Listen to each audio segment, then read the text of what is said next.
അങ്ങനെ നേരം പുലർന്നു. ജയകൃഷ്ണനും ഹരിയും ഒരുങ്ങിയിറങ്ങി. ഇന്നത്തെ കാര്യങ്ങളെല്ലാം തലേദിവസം രാത്രിയിൽ ജയകൃഷ്ണൻ ഹരിയുടെ അച്ഛനോട് പറഞ്ഞിരുന്നതിനാൽ ഹരിയുടെ അച്ഛനും ഹരിയുടെ അമ്മ സൗദാമിനിയും അവർക്കൊപ്പം പോകാൻ റെഡിയായി വന്നു. അയ്യരുടെ വീട്ടിലേക്ക് പെണ്ണു ചോദിക്കാനായി ഒരുങ്ങിയിറങ്ങി വന്ന ഹരിയുടെ അമ്മ ഹരിയുടെ അച്ഛൻ പറഞ്ഞ കാര്യങ്ങളെല്ലാം അറിഞ്ഞിരുന്നു. അതേ തുടർന്ന് അവർ എന്താണേലും ജയകൃഷ്ണൻ ഈ ചെയ്തത് വലിയൊരു പുണ്യപ്രവൃത്തിയാണെന്നും ജയകൃഷ്ണനും കുടുംബത്തിനും നല്ലത് മാത്രമേ ഉണ്ടാവുകയുള്ളൂ എന്നു പറഞ്ഞ് അവർ മനസ്സുരുകി പ്രാർത്ഥിച്ചു. കാരണം അത്ര കണ്ടിഷ്ടമായിരുന്നു അവർക്ക് ദേവൂട്ടിയെ. ഇപ്പോൾ സമയം 11 മണി. 4 പേരും ഒരുങ്ങിയിറങ്ങി അയ്യരുടെ വീട്ടിലേക്ക് പുറപ്പെട്ടു. തുടർന്ന് അവർ അയ്യരുടെ വീട്ടിലെത്തി.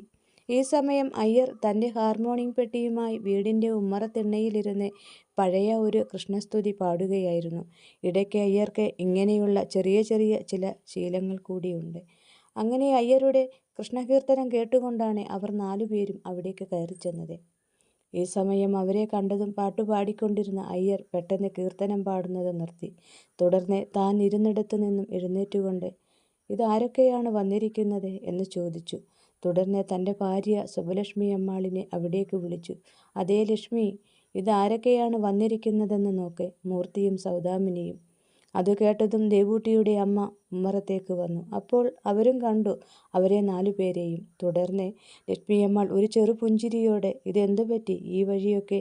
എന്ന് ചോദിച്ചുകൊണ്ട് സൗദാമിനിയുടെ അടുത്തേക്ക് വന്നു. അവരെ കൈക്ക് പിടിച്ച് അവരെ സ്വീകരിച്ച് അകത്തേക്ക് ഇരുത്തി. തുടർന്ന് എല്ലാവരും തമ്മിൽ സ്നേഹത്തോടെയുള്ള ഒരു ചെറിയ സംഭാഷണം നടക്കുകയാണ് അവിടെ. അങ്ങനെ സംസാരിക്കുന്നതിനിടെ അയ്യർ വീണ്ടും ചെറിയൊരു സംശയത്തോടെ എല്ലാവരും കൂടി ഇവിടേക്ക് വന്നത് എന്തിനാണെന്ന് ചോദിക്കുന്നു. അത് കേട്ടതും ഹരിയുടെ അച്ഛൻ മൂർത്തി പതിയെ പറഞ്ഞു തുടങ്ങി. "ഞങ്ങൾക്ക് ഈ വീട് വരെ വരേണ്ട ഒരു കാര്യമുണ്ടായിരുന്നു എന്ന് കൂട്ടിക്കോളൂ. അതാണ് ഞങ്ങൾ വന്നത്." ഈ സമയം അയ്യർ ഭാര്യയോട് 4 പേർക്കും കുടിക്കാനെടുക്കാൻ പറയുന്നു.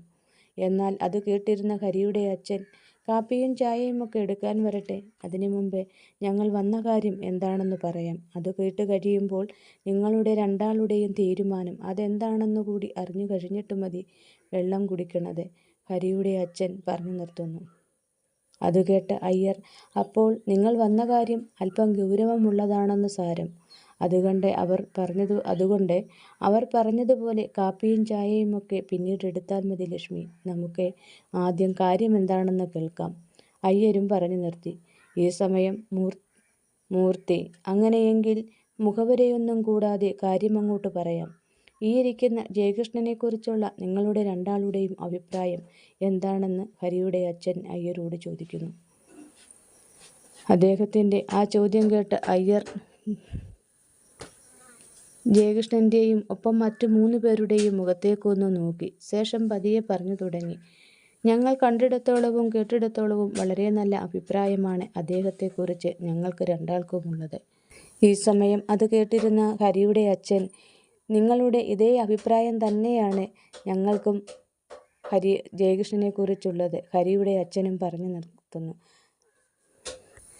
"അങ്ങനെ രണ്ടാൾക്കും ഒരേ അഭിപ്രായം തന്നെയാണെങ്കിൽ നിങ്ങളുടെ മകൾ ദേവൂട്ടിയെ ഇയാൾക്ക് വിവാഹം ചെയ്തു കൊടുക്കുന്നതിനെക്കുറിച്ച് അയ്യർക്ക് എന്തെങ്കിലും എതിരഭിപ്രായമുണ്ടോ?" മൂർത്തിയുടെ ആ ചോദ്യം കേട്ടതും അയ്യരും ഭാര്യയും ഒന്ന് ഞെട്ടി.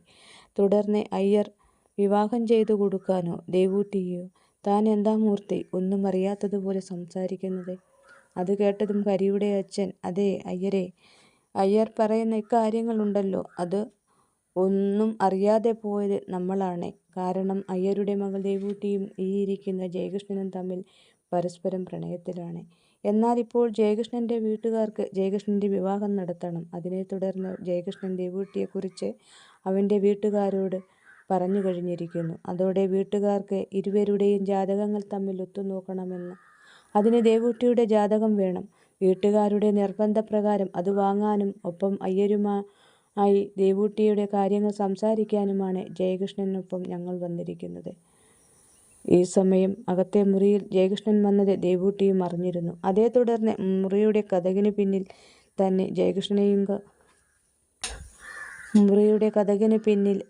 തന്നെയും ജയകൃഷ്ണനെയും കുറിച്ചു പറയുന്ന കാര്യങ്ങളെല്ലാം കേട്ട് ദേവൂട്ടിയും മറിഞ്ഞു നിൽക്കുന്നുണ്ടായിരുന്നു. എന്നാൽ ഇതറിയാതെ അയ്യർ ദേവൂട്ടിയെ അവിടേക്ക് വിളിക്കുന്നു. മോളെ ദേവു.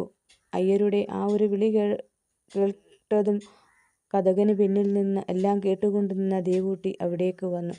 അവിടെ ഇരുന്ന ആരെയും ശ്രദ്ധിക്കാതെ തലകുനിച്ച് അവൾ അവിടേക്ക് വന്നു നിന്നു. അതോടെ അയ്യർ ദേവൂട്ടിയോടെ, ഹരിയുടെ അച്ഛൻ മൂർത്തി ഈ പറഞ്ഞ കാര്യങ്ങളെല്ലാം നീ കേട്ടു കാണുമല്ലോ. ആ സ്ഥിതിക്ക് മൂർത്തി പറഞ്ഞ ഇക്കാര്യങ്ങളിൽ എന്തെങ്കിലും സത്യമുണ്ടോ? ഈ ഇരിക്കുന്ന ജയകൃഷ്ണനുമായി നിനക്ക് എന്തെങ്കിലും ബന്ധമുണ്ടോ? ദേവൂട്ടിയോട് ചോദിക്കുന്നു. ഈ സമയം അത് കേട്ടതും ദേവൂട്ടി കൂടുതലൊന്നും പറയാൻ നിൽക്കാതെ ഹരിയുടെ അച്ഛൻ പറഞ്ഞതെല്ലാം സത്യമാണെന്ന അർത്ഥത്തിൽ തലയാട്ടി കൊണ്ട് അയ്യർ ചോദിച്ചതും പറഞ്ഞതുമായ എല്ലാ കാര്യങ്ങളും സത്യമാണെന്ന് സമ്മതിക്കുന്നു. അതോടെ അയ്യർ അല്പനേരം നിശബ്ദനായിരുന്നു. ശേഷം അദ്ദേഹം പറഞ്ഞു തുടങ്ങി. നിങ്ങളുടെയെല്ലാം മനസ്സ് ശുദ്ധമാണ്. അതുകൊണ്ടാണ് നിങ്ങൾ ഈ ആവശ്യവും പറഞ്ഞുകൊണ്ട് എൻ്റെ ഈ ചെറിയ വീട്ടിലേക്ക് വന്നത്. മാത്രമല്ല അതിലൂടെ നിങ്ങൾ എൻ്റെയും മകളുടെയും നന്മ മാത്രമാണ് ആഗ്രഹിക്കുന്നതെന്നും എനിക്കറിയാം. പിന്നെ ജയകൃഷ്ണൻ്റെ നേർക്ക് നോക്കിക്കൊണ്ട്, ഇദ്ദേഹത്തെപ്പറ്റി പറഞ്ഞാൽ ഇയാളുടെ ജീവൻ രക്ഷിക്കാൻ വേണ്ടിയിട്ടാണെങ്കിലും എൻ്റെ മകൾക്ക് അങ്ങനെയൊരു അപകടമുണ്ടായ നിമിഷം മുതൽ ആളായിട്ടും പണമായിട്ടുമെല്ലാം എന്നെയും എൻ്റെ കുടുംബത്തെയും ഒരുപാട് സഹായിച്ചിട്ടുണ്ട്. അന്നേ ഞാൻ ആ മനസ്സും അതിൻ്റെ ഉടമയായ ആളെയും മനസ്സിലാക്കി കഴിഞ്ഞതുമാണ്. കൂടാതെ ഹരി പറഞ്ഞ് ഈ ആളെക്കുറിച്ച് കൂടുതൽ മനസ്സിലാക്കുകയും ചെയ്തു. അങ്ങനെ ജയകൃഷ്ണൻ എന്ന ഇയാളെക്കുറിച്ച് നന്നായി മനസ്സിലാക്കിയ നിലയ്ക്ക് ഞാൻ ചിന്തിച്ചപ്പോൾ എൻ്റെ മകൾക്ക് ഇദ്ദേഹത്തെ വിവാഹം കഴിക്കാനുള്ള ഒരു യോഗ്യതയും ഇല്ല എന്നാണ് എൻ്റെ അഭിപ്രായം. അവൾ ഇദ്ദേഹത്തെ പ്രണയിക്കുന്നു എന്ന് പറഞ്ഞത് തന്നെ വലിയ തെറ്റാണ് എന്നേ ഞാൻ പറയൂ. അതുകൊണ്ട് ഇവർ തമ്മിലുള്ള വിവാഹം നടത്താതിരിക്കുന്നതാണ് രണ്ടുപേർക്കും നല്ലത്. അതാണ് എൻ്റെ തീരുമാനവും. ഞാൻ പറഞ്ഞത് ഒരു അഹങ്കാരമായി നിങ്ങൾക്ക് തോന്നുന്നുണ്ടോ എങ്കിൽ എന്നോട് മാപ്പാക്കണം. കാരണം ഞാൻ എന്തുകൊണ്ടാണ് അങ്ങനെ പറഞ്ഞതെന്ന് ഒന്നിരുത്തി ചിന്തിച്ചാൽ നിങ്ങൾക്ക് മനസ്സിലാകും. പിന്നെ ഞാൻ ഈ പറഞ്ഞതിൻ്റെ പേരിൽ നമ്മളുടെ സൗഹൃദത്തിന് മാറ്റമൊന്നും ഉണ്ടാകാനും പാടില്ല. അത് പഴയതുപോലെ തന്നെ മുന്നോട്ട് പോകണം. അയ്യർ പറഞ്ഞു നിർത്തി. ഈ സമയം അയ്യർ പറഞ്ഞതെല്ലാം കേട്ടിരുന്ന ജയകൃഷ്ണനും ദേവൂട്ടിയും സ്തംഭിച്ചു. ഒപ്പം അവരെപ്പറ്റി പറഞ്ഞാൽ അവരുടെ ഹൃദയം പച്ചയ്ക്ക് അറുത്തുമാറ്റുന്നതിന് തുല്യമായിരുന്നു അയ്യർ പറഞ്ഞ ആ ഓരോ വാക്കുകളും. അതോടെ മനസ്സ് തകർന്ന ജയകൃഷ്ണനും ദേവൂട്ടിയും മുഖാമുഖം നോക്കി അങ്ങനെ നിന്നു. ഒപ്പം അവരുടെ കണ്ണുകളിൽ വല്ലാത്തൊരു തരം പിടച്ചിൽ ഉണ്ടായി. ഇരുവരും മനസ്സിൽ പിടച്ചിലും ഉള്ളതായി ഇരുവരും മനസ്സിലാക്കി. മാത്രമല്ല ആ ഒരു നൊമ്പരത്തിനിടയിൽ കൂടിയും അവരുടെ ഹൃദയങ്ങൾ തമ്മിൽ എന്തൊക്കെയോ ചോദിക്കുകയും പറയുകയും ചെയ്തു. ഒടുവിൽ ഒരു തേങ്ങലോടെ ദേവൂട്ടി മുറിക്കകത്തേക്ക് കയറിപ്പോയി. അതോടെ നെഞ്ചു തകർന്ന ജയകൃഷ്ണൻ അങ്ങനെ ഇരുന്നു പോകുന്നു. ഈ സമയം അവരുടെ രണ്ടാളുടെയും വിഷമം കണ്ട ഹരിയുടെ അച്ഛൻ തുടർന്നു. അയ്യർ പറഞ്ഞതിൻ്റെ പൊരുൾ സത്യം തന്നെയാണ്. ജയകൃഷ്ണനെ പോലെ സാമ്പത്തികമായി വളരെ നല്ല നിലയിൽ കഴിയുന്ന ഒരു പയ്യന് ദേവൂട്ടിയേക്കാൾ നല്ല സാമ്പത്തികവും കഴിവുമുള്ള മിടുക്കിയായ പെൺകുട്ടികളെ കിട്ടും. അതും സത്യമാണ്. എന്നാൽ അയ്യർ ഞങ്ങൾ അയ്യരോട് പറയാത്ത കുറേ കാര്യങ്ങൾ കൂടി ഇതിൻ്റെ പിന്നിലുണ്ട്. അതുകൂടി കേട്ടിട്ട് ഒരു തീരുമാനത്തിലെത്താം. അതാണ് നല്ലത് എന്ന് പറഞ്ഞുകൊണ്ട് അദ്ദേഹം വീണ്ടും തുടർന്നു. അല്പം മുമ്പ് അയ്യർ ഞങ്ങളോട് പറയാതെ പറഞ്ഞ കുറേ കാര്യങ്ങളുണ്ട്. അതിൽ ഏറ്റവും പ്രധാനമേറിയ ഒരു കാര്യമാണ് ഞാൻ അല്പം മുമ്പ് പറഞ്ഞത്. എന്നാൽ ഇനി ഇതുകൂടി കേട്ടോളൂ. അയ്യർ പറയാതെ പറഞ്ഞതിന് പ്രകാരം സാമ്പത്തികമായി ഉയർന്ന നിലയിലുള്ള ഒരു കുടുംബത്തിലെ ഒരേ ഒരു മകൾ, അതും ഡോക്ടർ. ആ പെൺകുട്ടിയെ പോയി പെണ്ണുകണ്ട് വിവാഹമുറപ്പിക്കാൻ തീരുമാനിച്ചിടത്തു നിന്നാണ് അയ്യരുടെ ഈ മകളെ മാത്രം മതിയെന്ന് തീരുമാനിച്ചു തീർത്തു പറഞ്ഞ് അവളെ കെട്ടാൻ തയ്യാറായി ഇറങ്ങി വന്ന ചെറുപ്പക്കാരനാണ് ജയകൃഷ്ണൻ. അങ്ങനെ ലക്ഷങ്ങളല്ല കോടികൾ ആസ്തിയുള്ള ആ പെൺകുട്ടിയെ വേണ്ടെന്ന് പറഞ്ഞ് ദൂരേക്ക് എറിഞ്ഞുകളഞ്ഞിട്ട് ഇയാൾ വന്നിട്ടുണ്ടെങ്കിൽ അതിൻ്റെ അർത്ഥം എന്താണ്?